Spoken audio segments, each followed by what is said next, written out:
Hello, I'm here again.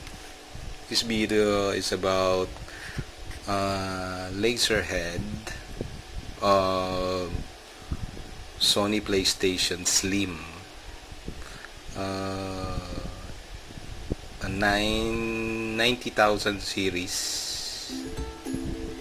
Okay, 9,000 series, I mean. Um, I replaced laser head last week, and I got trouble, because some other online stores, they don't put the description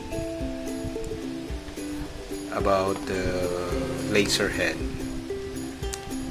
that you're going to buy. There's no prescription, or there's no instruction. What do you need to do before you put your laser head? So I bought this laser head from China.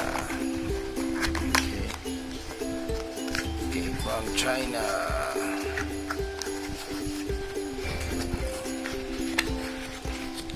So this is for Sony PlayStation 2 Slim 9000 series. Okay.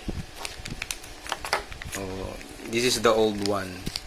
The new one I already put inside my unit, and it's working, no problem.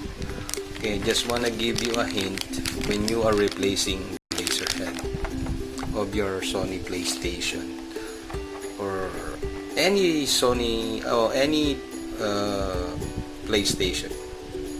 Okay. So this is for the Slim PlayStation 2, the version 18 Sony PlayStation 2. So I replaced the head because some other original discs don't run. Okay, this is the original one. I replaced already. Okay, I replaced my laser head because when I put the disc, and there's no laser output when I put the disc and put down the cover. Okay, my spindle is not spinning, or the disc is not spinning. It's not spinning because there's no laser head coming out from here. If you notice, okay, while your CD cover or DVD cover is up, push the small switch at the right side near the power button. Then the laser head will go down like this, looking for the first track near the center of the disc. If your laser go down like that, or go to the near to the center of the spindle, and the head should go up and look for a disc with a laser red light. If it doesn't have, maybe you got a broken plex cable connected here.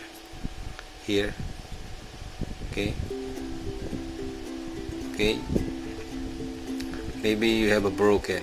For my case, my pin 12 and pin 14 are broken. This is a 24 pin plex cable, so be very careful when handling this, because it's actually I broke it because I'm troubleshooting. So every time I open, close, I broke the 2 pins. So I replaced already together with the head. The head is really malfunctioning. I still got laser output, but even the original disc, some of my original discs are not detected of this error.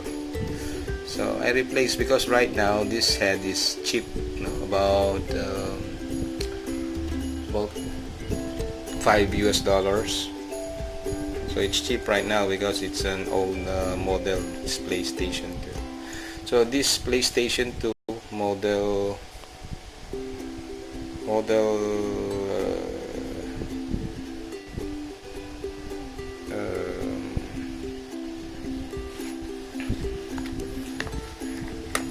SCSP-900. Okay.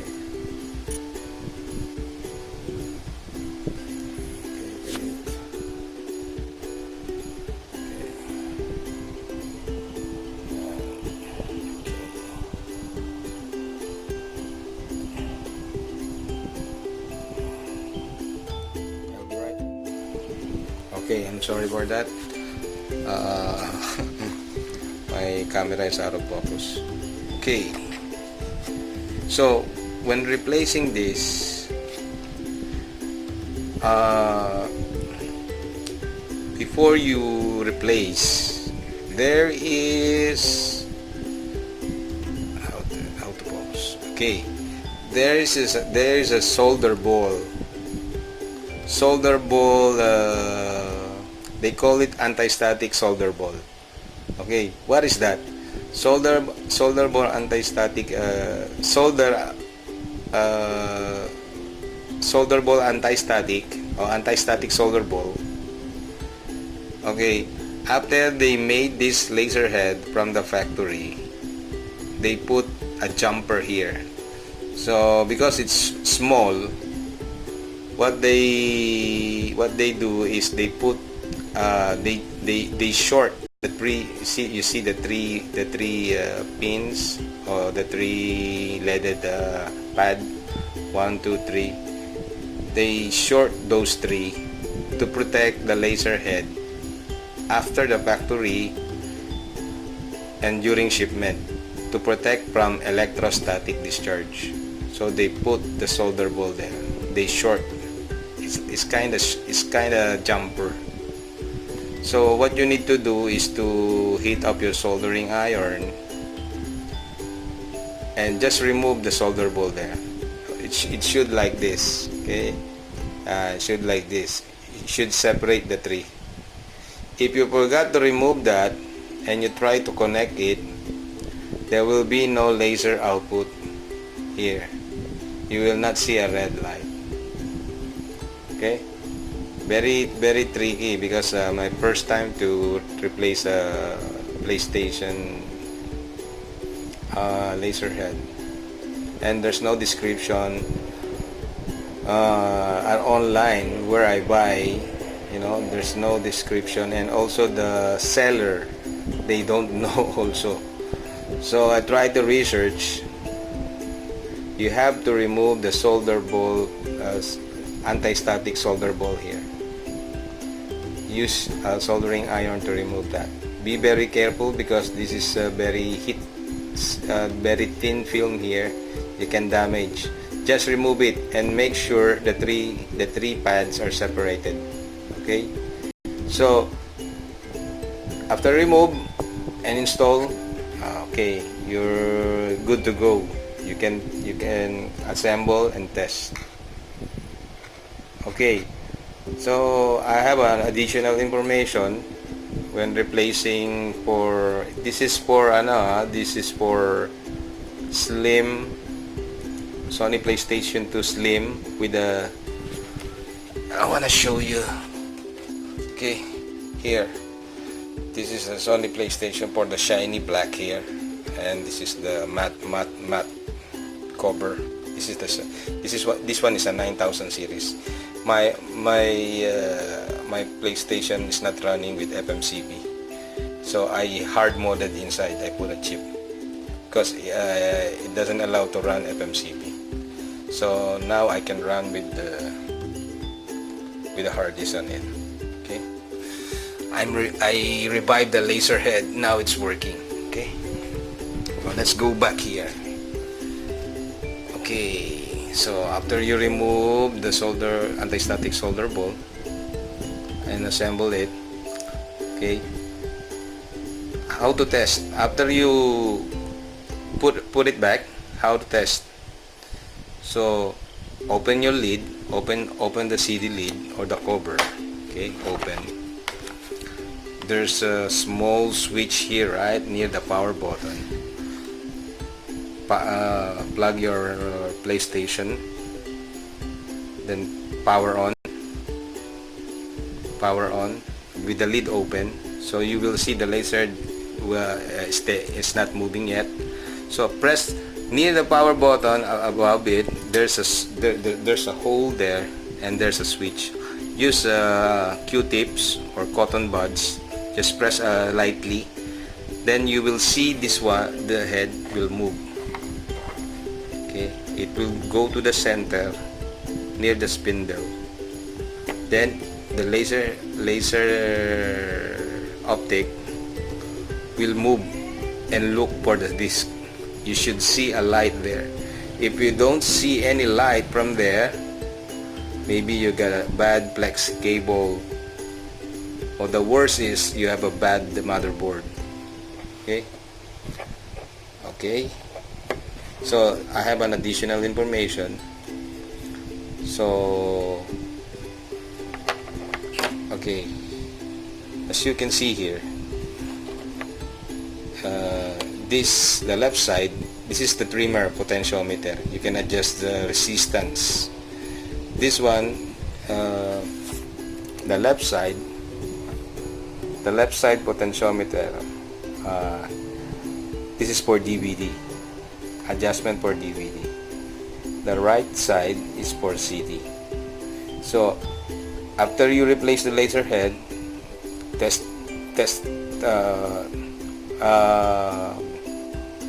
better to measure first. Okay, measure what's the default when you buy a new one. Like this, just measure here. There's a 2 terminal here. Measure here 1 and 2. Measure the resistance. Put in ×1 or the lowest range. Okay, ×1, so you can read here. So I read here about 1.1 kilo ohms. 1.1 kilo ohms. Okay, and here for the CD, that's for the DVD, and for the CD I measured 600 ohms. Okay, so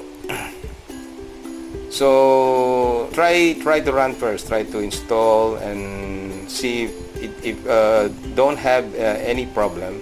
It can read the DVD fine, DVD disc, music, CD, I mean the PlayStation disc, PlayStation 2 disc can read. So I think no need to adjust. Okay, no need to adjust. But if you mess up, I give you the range. Okay? So like test. Okay, the CD, this for the CD test, the music CD or the PlayStation 1 disc. That are all the CDs, so you can test. You can check here. So for the DVD, the resistance range. Okay, I searched from the internet. So this one, they adjust this one for 400 to 700. Excuse me. 400 to 700 ohms.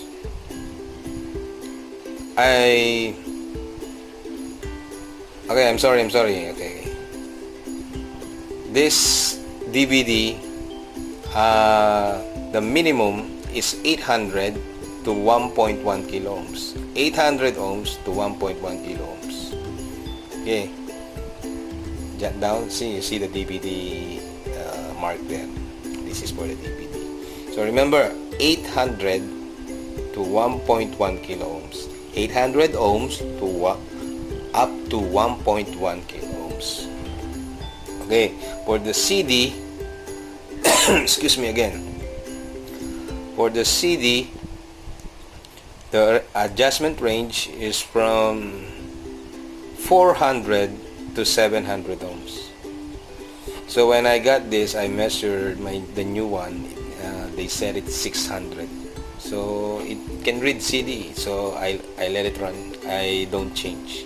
So let's say you want to experiment or you want to adjust that, so use that range. The DVD, when I bought it, it was set into maximum 1.1, so it's running fine, so I don't remove, I change it.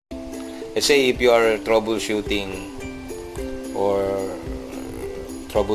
of the laser head of your friends there, no? you can check for slim. This model is for slim PS2. So again, 800 to 1.1 for DVD, 800 ohms to 1.1 kilo ohms. For CD, 400 to 700 ohms. Okay guys, that's all. So happy gaming there. Okay, don't forget to like, or if you want to subscribe, that's okay, so I can make a lot of videos. Sorry for this video because I'm starting to make a videos just for my history only, not only for to show someone, just for myself. Okay, that's all. Thank you very much. Please like and subscribe. Alright.